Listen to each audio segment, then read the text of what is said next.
Hello base அனைவருக்கும் வணக்கம். சிவபுராணம் எல்லைகளுக்கு உட்படாத அபரிதமான சக்திகளை தன்னகத்தை கொண்டு எல்லாம் கொண்டவராகவும் ஆனால் எதிலும் பற்றி இல்லாமல் அமைதியாக இருந்து யோக நிலையில அமர்ந்து பல திருவிளையாடல்களை புரிந்த சிவபெருமானை பற்றியும் அவரால் இயற்றப்பட்ட பல திருவிளையாடல்களை நாம் இங்கு காண்போம். சிவபுராணம் என்பது சிவபெருமானின் தோற்றம், அவரின் சக்திகள் மற்றும் அவரால் இயற்றப்பட்ட திருவிளையாடல்களின் தொகுப்பாகும். புராணம் என்றால் என்ன? புராணம் என்பது நம் முன்னோர்களால் எக்காலத்திலும் வாழும் மானிட பிறவிகளுக்காக அளிக்கப்பட்ட ஒரு வரப்பிரசாதமாகும். புராணம் என்றால் தொன்மை என்று பொருள். பல பெருமைகளை கொண்ட தொன்மையான நம் நாட்டில் வாழ்ந்த முன்னோர்களால் எதிர்காலத்தில் நிலவும் சங்கடங்களை களையவும் அறவழியில சென்று தீர்வு காணும் விதமாக இயற்றப்பட்ட கதைகளின் சங்கம் ஆகும். விந்தைகளுடன் கூடிய பல நன்மை பயக்கும் கதைகளையும் ஞான மார்க்கத்தின் அவசியத்தையும் பல யுகங்களாக காலம் தவறாம அனைவரிடத்திலும் இனிமையாகவும் எளிதில் புரியும் வண்ணம் இறைவனை கொண்டு படைக்கப்பட்ட அரும்பெரும் ஞான பொக்கிஷம் தான் இந்த புராணம்.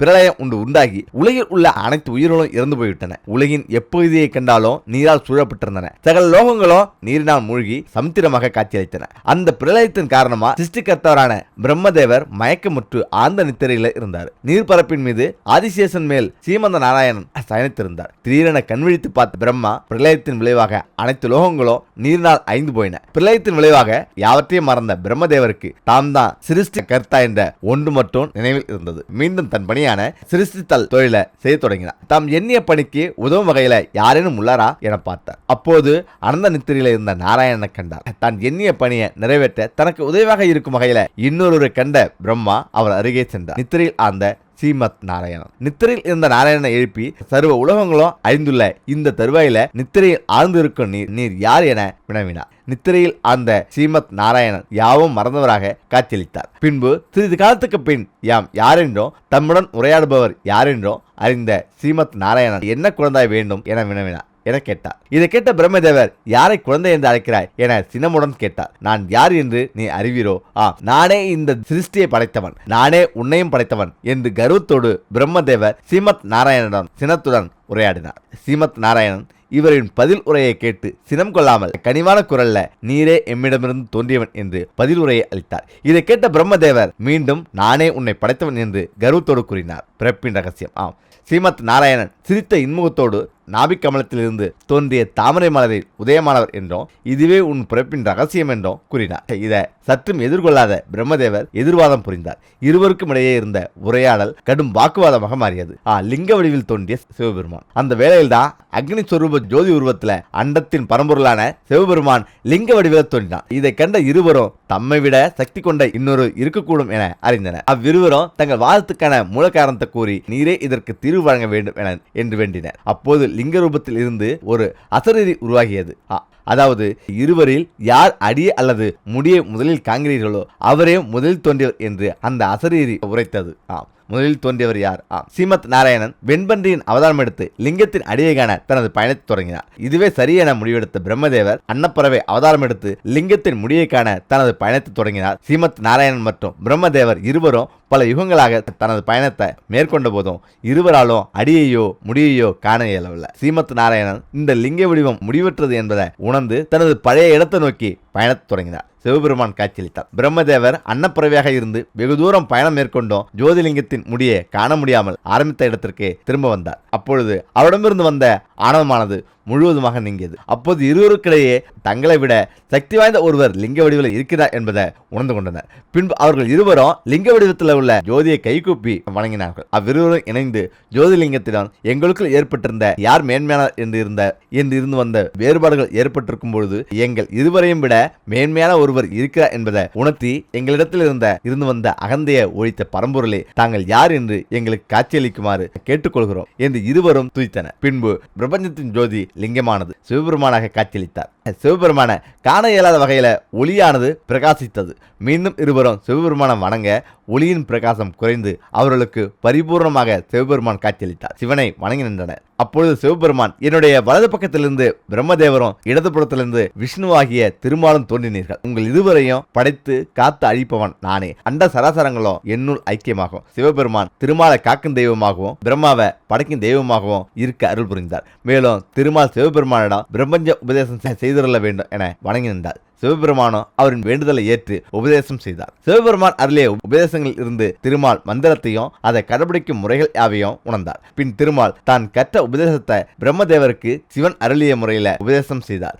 திருமால் உபதேசிக்கும் பொழுது சிவபெருமான் அங்கு காட்சியளித்தார். பிரம்மதேவன் சிவபெருமானிடம் சிருஷ்டியில் வாழும் உயிர்கள் அறவழியில நடந்து மோட்சமடையும் வழியையும் போதிக்குமாறு வேண்டியருளினார். சிவபெருமானோ அவரின் வேண்டுகோளை ஏற்று அருள்பாலித்தார். பிறவா நிலையை அடைய வழி. அடியும் முடியுமின்றி முடிவற்றதாக உள்ள லிங்க வடிவத்தை வழிபட்டா வாழும் வாழ்க்கையில எது உண்மையான அன்பு மற்றும் எதுல எல்லா வகையான நிம்மதிகள் உள்ளன என்பதை அறிந்து பிறவிகளின் உன்னத நிலையான பிறவா நிலையை அடைவார்கள் என்று ஞான வழியை போதித்தார். உயிர்களை படைக்க தோன்றிய பிரம்மதேவர் படைப்பு கடவுளான பிரம்மா உயிர்களை படைக்க தோன்றினார். அந்த உயிர்கள் உயிர் வாழ தேவையான உயிர் வாயுவை அளிக்குமாறு திருமாலிடம் பிரம்மா வேண்டினார். பிரம்மாவின் வேண்டுகோளுக்கு இணங்கி அவர் உயிர் வாயுவை அளித்தார். உயிர்கள் வாழ்வதற்கான இடத்தையும் பிரம்மாவின் வேண்டுகோளுக்கு இணங்கி அண்டம் மற்றும் நிலவரப்புகளையும் படைத்தார். திருமால் படைத்த நிலவரப்புல திருமால் அருளால உயிர்கள் தோன்ற ஆரம்பித்தன. பிரம்மா படைப்பு தொழிலை தொடங்கினார். படைப்பு தொழில அவருக்கு உதவும் வகையில பிள்ளைகளை உண்டாக்கினார். ஆனால் அவர்களால எந்தவித பயனும் இல்லாதால மனம் தோன்றார். அவ்வேளையில சிவபெருமான் அங்கு தோன்றி அவரின் சோகத்திற்கான காரணத்தை அறிந்து அந்த குறையை நிவர்த்தி செய்வதாக கூறி மறைந்தார். சிவனின் அருளால அவர் எண்ணியவாறு பிரஜாபதிகளை படைத்தார். பிரஜாபதிகள் என்பவர்கள் பிரம்மாவால் படைப்பு தொழிலுக்கு உதவியாக இருக்கும் வகையில படைக்கப்பட்டவர்கள். பிரம்மதேவர் மொத்தம் 10 பிரஜாபதிகளை தோற்றுவித்தார். மரீசி, அத்ரி, அங்கரசர், கிருது, வசிஷ்டர், தக்கன், பிகுரு, நாரதர் போன்றவர்கள் பிரம்மாவால் படைக்கப்பட்டவர்கள். பின்பு சப்தரிஷிகளை தோற்றுவித்தார். அதன் பின் உயிரினங்கள் மற்றும் மானிடர்கள் தோற்றுவிக்கப்பட்டனர். ரிஷிகளின் தோற்றத்துக்கு பின் அவர்களால் தேவர்களும் அசுரர்களும் படைக்கப்பட்டனர். தச்ச பிரஜாபதி பிரஜாபதியின் ஒருவரான தச்ச பிரஜாபதிக்கும் விசுதிக்கும் மொத்தம் 6 பெண் புத்திரிகள் பிறந்தனர் என வேதங்கள் கூறுகின்றன. அதுல அதிதி, தனுயு, வினதா, கபிலா, முனி, ரேவதி மற்றும் கார்த்திகை உள்பட 27 நட்சத்திரங்கள் இவர்களின் புத்திரிகள் ஆவார்கள். தச்ச பிரஜாபதி தன்னுடைய 60 பத்திரிகள்ல 13 புத்திரிகளை காசி முனிவருக்கு திருமணம் செய்து வைத்தார். இவர்களின் சந்ததிகளால உலகத்தில் உள்ள உயிரினங்கள் பரிணாம வளர்ச்சி அடைந்தது. பின்பு தனது மகள்கள் 27 பேரை சோமனுக்கு மனமுடித்து கொடுத்தார். தச்ச பிரஜாபதி தான் ஏற்ற பணியை செவனே செய்து கொண்டிருந்தார். இந்த பிரஜாபதி என்னும் பதவியால அவர் உலகில் உள்ள அனைத்து உயிர்களையும் நெறிமுறைப்படுத்தி அவர்களை நிறைவுடன் வாழ வழிவகை செய்தார். தச்சாயினி மீது மிகுந்த அன்பு.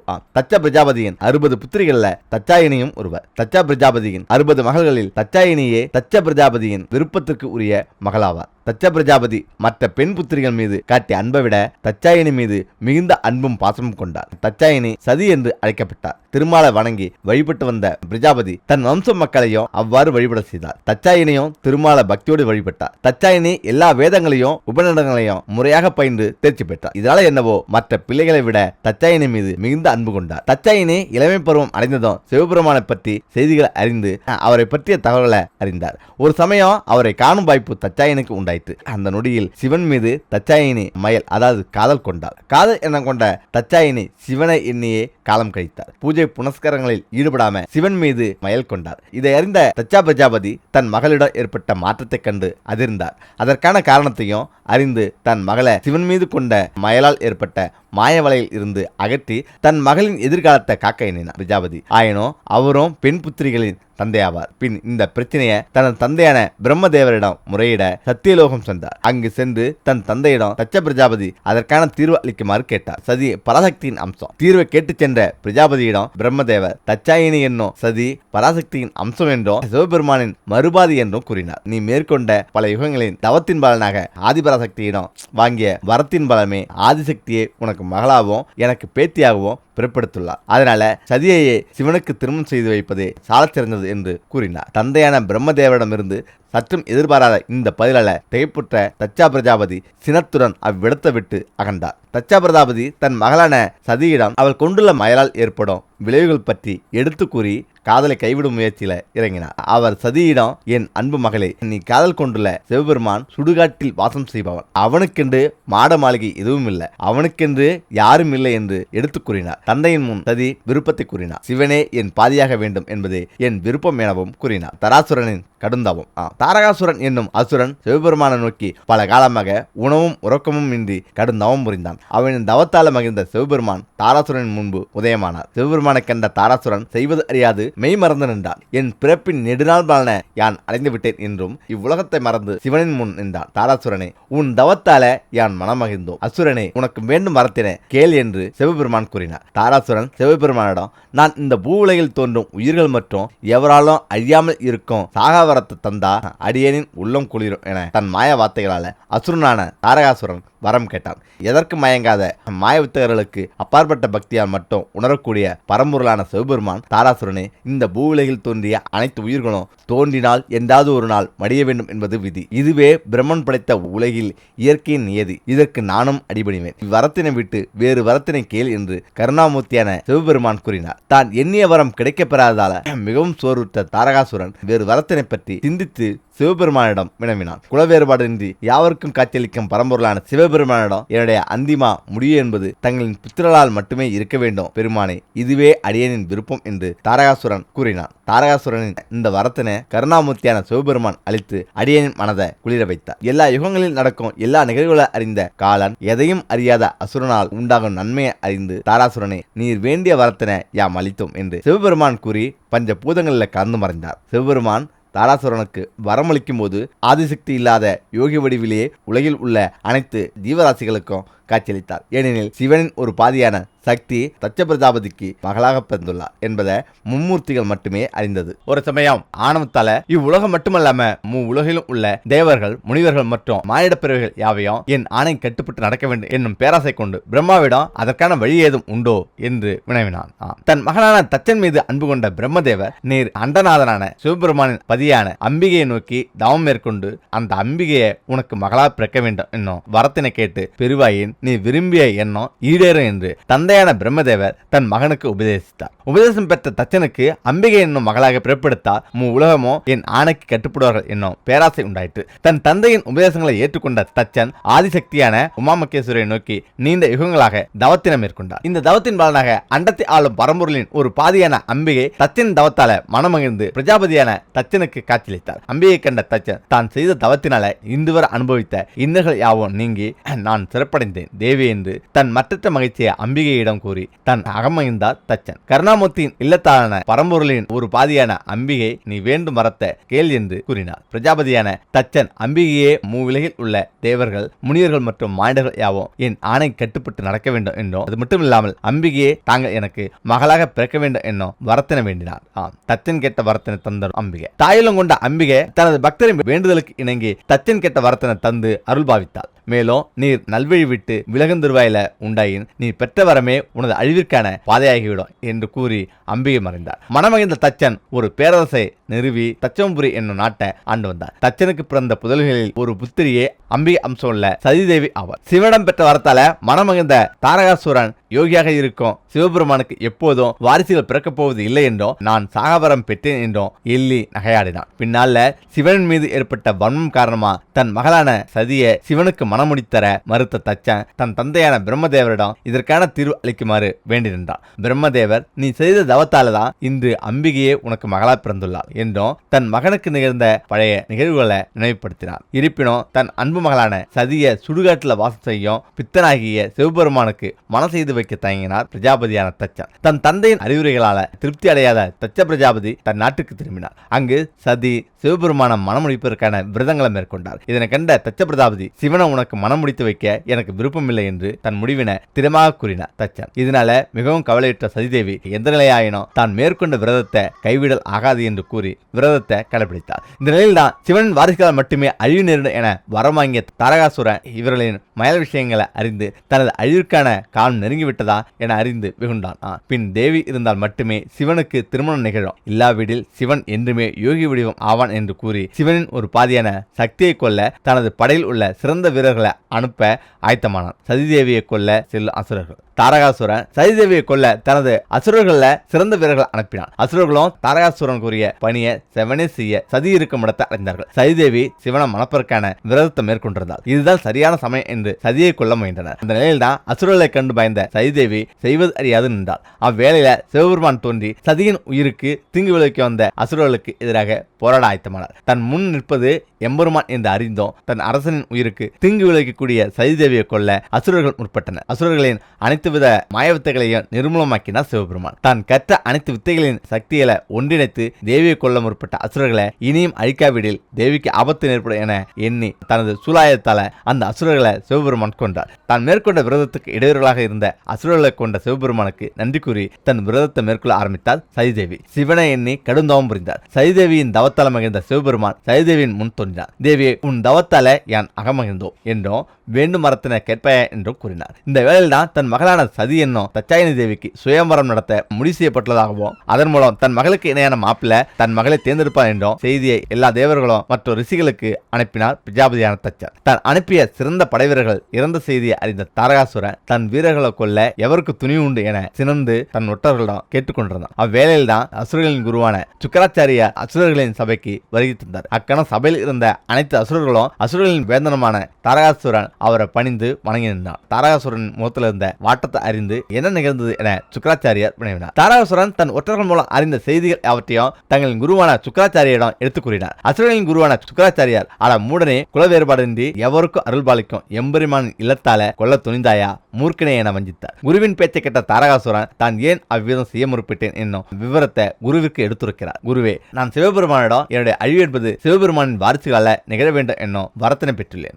இந்த நிலையில் தான் சிவனுக்கும் தச்சாயினிக்கும் திருமணம் நிகழ்ந்து புத்திரன் உருவாகமானால் எனக்கு அழிவு ஏற்பட்டுவிடும். என்னுடைய அழிவு என்பது அசுரகுலத்தின் அழிவின் ஆரம்பம். அதனால் தான் சதியை கொல்ல நம் வீரர்களை அனுப்பினேன் என்று தன் கருத்தினை தாரகாசுரன் எடுத்துரைத்தார். அவ்வேளையில அசுரர்களின் மற்றொரு ஒற்றர் மூலம் சதிக்கு சுயபரம் நிகழப்போவதையும் அதன் மூலம் தன் மகளுக்கு பிடித்த மாப்பிளைய திருமணம் செய்து வைக்க தச்சன் முடிவு செய்ததையும் தாரகாசுரன் அறிந்தார். தச்சாயினி கேட்ட வரத்தை சிவபெருமான் அருள்தார். இந்த சமயம் தான் தச்சாயினி சிவனிடம் நீங்களே என் பாதியாக வேண்டும் என்னும் வரத்தனை தந்து அடியால மகிழ்ச்சி அடைய செய்வீர்களா என வேண்டியிருந்தார்.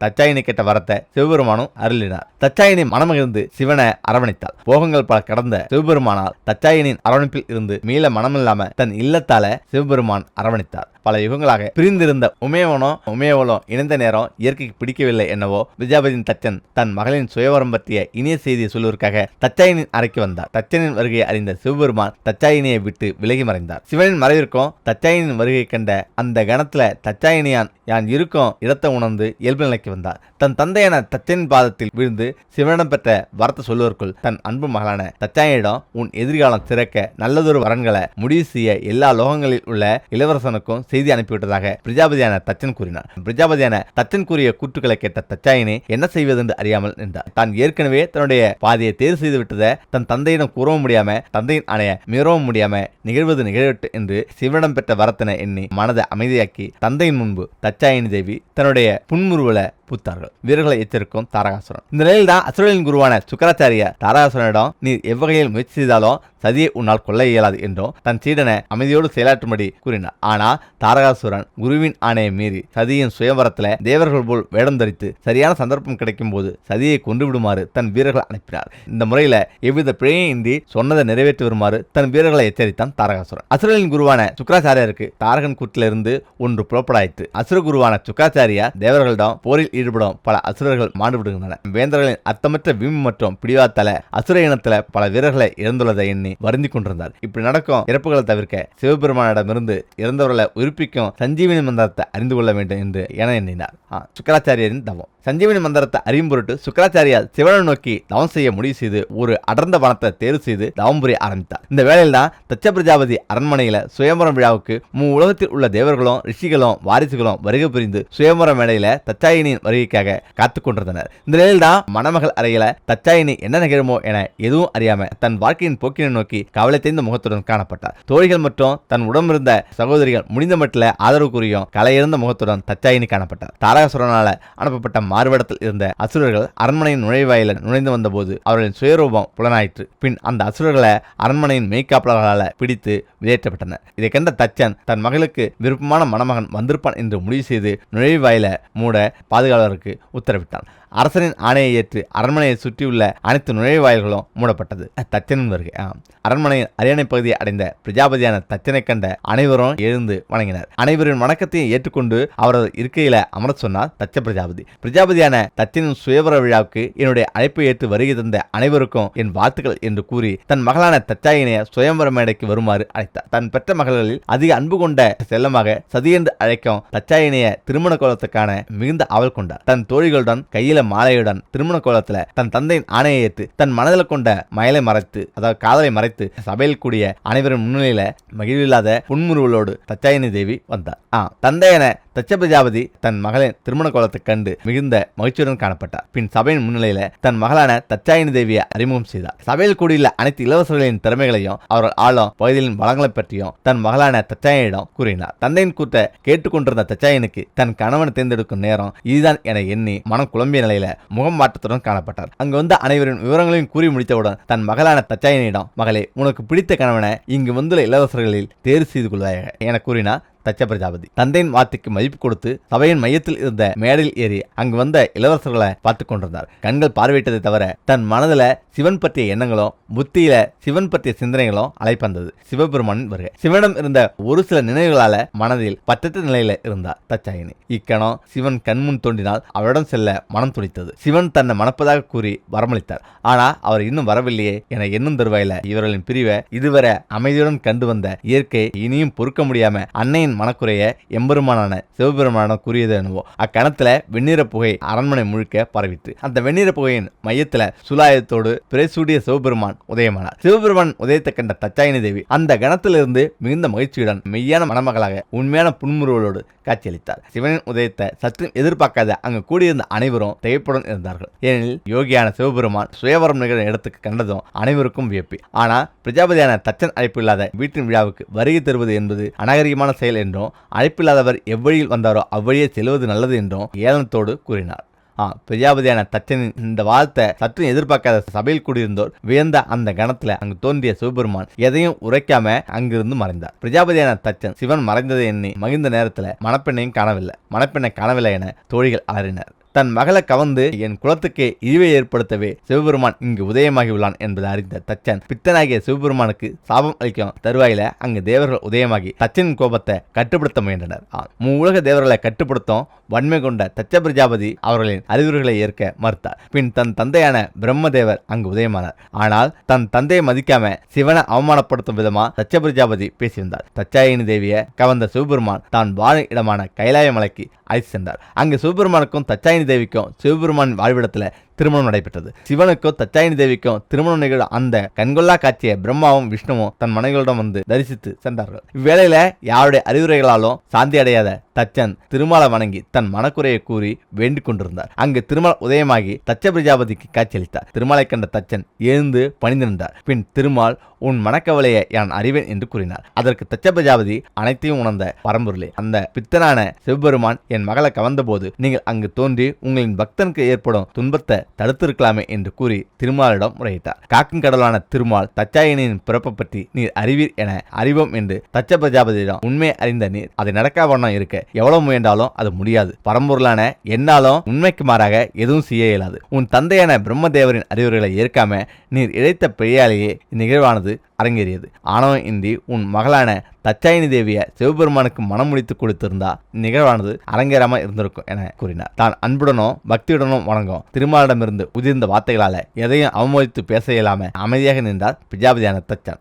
அசுர வீரர்களை அழிக்கும் தாரகாசுரன். தட்சாயினி தேவியை கொல்ல சென்ற அசுர வீரர்கள் தோல்வியுடன் வந்ததை கண்ட தாரகாசுரன் சினம் கொண்டு அவர்களை அழித்தான். தன்னுடைய அழிவுகாலம் நெருங்கிவிட்டது என்று எண்ணி அஞ்சி நின்றான். இதற்கு தீர்வு கூற தம் குருவான சுக்கராச்சாரியாரை காண விரைந்தான் தாரகாசுரன். சிவபெருமானையும் தட்சாயினி தேவியையும் திருமண கோலத்தை கண்டவர்கள் தம் பிறவி பலனை அடைந்ததாக எண்ணினார்கள்.